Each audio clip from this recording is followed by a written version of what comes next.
Hi y'all, welcome back to my kitchen. I'm Margaret Cooper Nygaard. This is No Recipe Necessary, and today for dinner we're making ratatouille.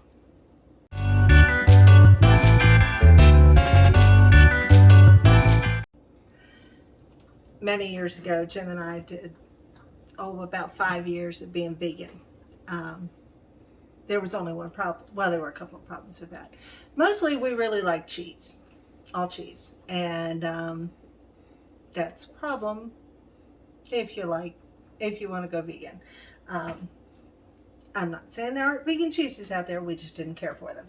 Anyway, so this is one of the holdovers from those days, is my own ratatouille. Now, I often will just chop everything up and throw it on top of the stove, but I wanted something pretty, so we're doing it this way.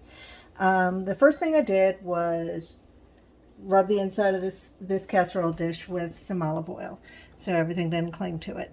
And down in the bottom, you can see I've chopped up some kalamata olives, some onions, some sweet bell peppers.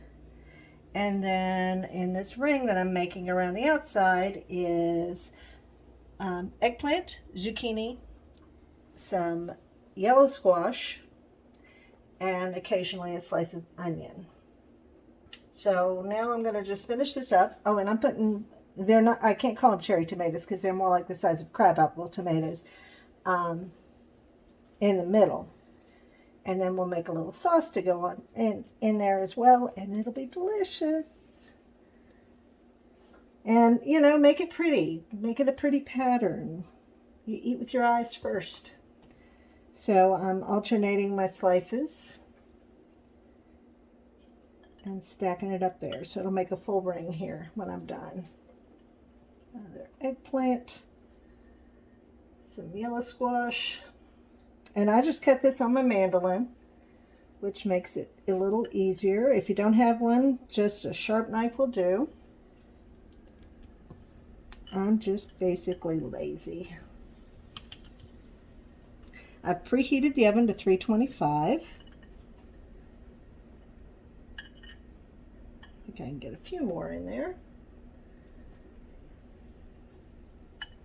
And eggplant's kind of tough on the mandolin. The skin is so thick, it tends to tear as it comes through. Don't worry about it.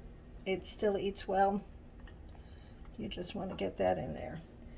But this is one of the joys of, I went to the CSA this morning, and then I went to the farmer's market, and I made out like a bandit. I got lots of good stuff to cook with. Zucchini. We can fit one more batch in there. This will be ready to make a sauce.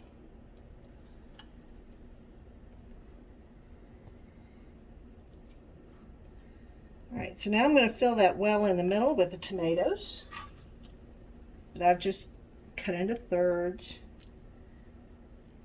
And then out of the garden, I picked some basil and some oregano. And I'm just going to tuck a few of these in here as well. So that's going to help kind of sauce it.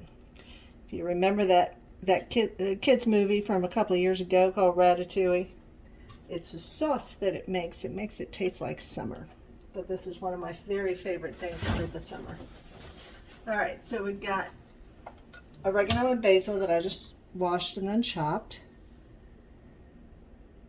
Sprinkle that on top. And now the olives and the capers I'm getting ready to put on it tend to be very, very briny and salty, so I don't need to add any salt to this.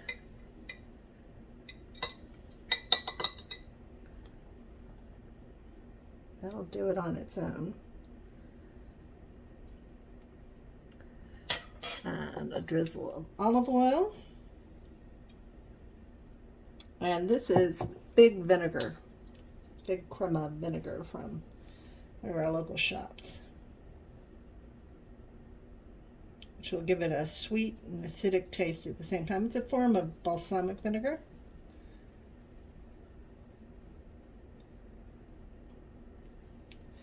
And now I'm just going to pop this in to the oven and let it do its thing. Isn't it pretty? So it's been roasting for about an hour, and basically what you're looking for is for the vegetables to be fork tender. And there you go. That is my ratatouille ready for dinner. We're going to have that. Oh, Jim reminded me that I forgot to mention that in that base layer there's also some minced garlic.